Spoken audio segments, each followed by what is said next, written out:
Mystery Flesh Pit National Park was a place of otherworldly appeal. It not only informed the public of one of the world's greatest natural mysteries, it also contained life forms found nowhere else on the planet. Unfortunately, for anyone wishing to visit today, Mystery Flesh Pit National Park is no longer open to the public.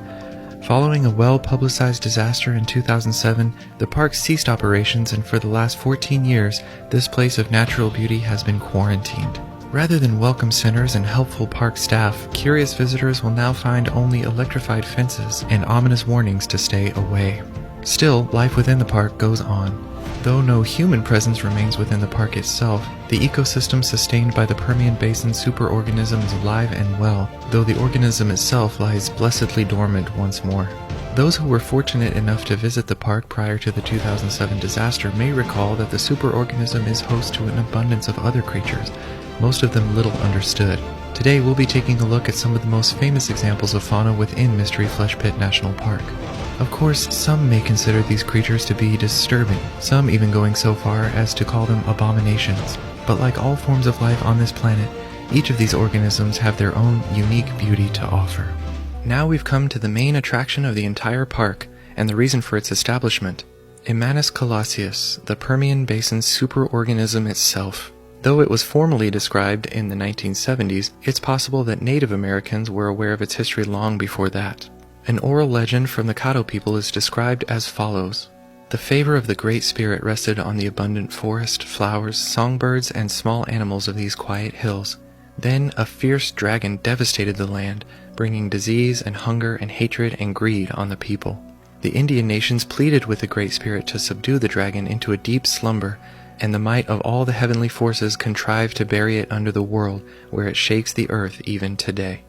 Unfortunately, despite oral traditions like these and decades of exploration within the organism itself, scientists have only been able to scratch the surface. It is unknown where the organism came from, how long it has been here, and even how large it truly is. In fact, the superorganism's size has been the subject of quite a bit of debate. Surveys suggest that its body extends hundreds of miles horizontally, just beneath the upper layer of the Permian Basin. But just how far down does its body extend? Well, the simple fact is that we don't know. The depth record for a human was achieved in 1979 when an expedition team was able to reach a depth of 19,012 meters, or about 11 miles. At this depth, the anatomy of the superorganism changes drastically, and further human exploration is deemed too dangerous. Unmanned probes have made it slightly farther, but disruptions in communications have made it impossible to continue. This is due in large part to one of the superorganism's least understood physiological aspects: blue tissue. As its name implies, this type of tissue is a soft, blue, non-Newtonian liquid tissue layer located at the farthest known depths of biostrata. Its purpose in the superorganism's anatomy is unknown. It is extremely corrosive, leading many scientists to believe that it may be utilized by the superorganism to break down subterranean hydrocarbon deposits. Still, despite the lack of physical confirmation, it is hypothesized that the pit may well extend into the Earth's mantle, with many scientists suggesting that the organism may be native to the interior of the planet, having merely surfaced to the upper tectonic plates for unknown reasons. Beyond that, very little is known about the superorganism. Even the shape of the creature is a matter of debate, as the known portions of its body exhibit no symmetry or other observable pattern. As far as the internal biology of the superorganism, tissue samples suggest that its body is made up of vascular, respiratory, gastrointestinal, musculoskeletal, nervous, limbic, and integumentary systems that are similar to mammals. Of course, there are also many more systems that have no analogous properties to other organisms, and even its method of feeding is not understood. It's possible that the superorganism undergoes cycles of feeding and dormancy, or it could be sustained by the breakdown of subterranean hydrocarbon deposits facilitated by the previously mentioned blue tissue.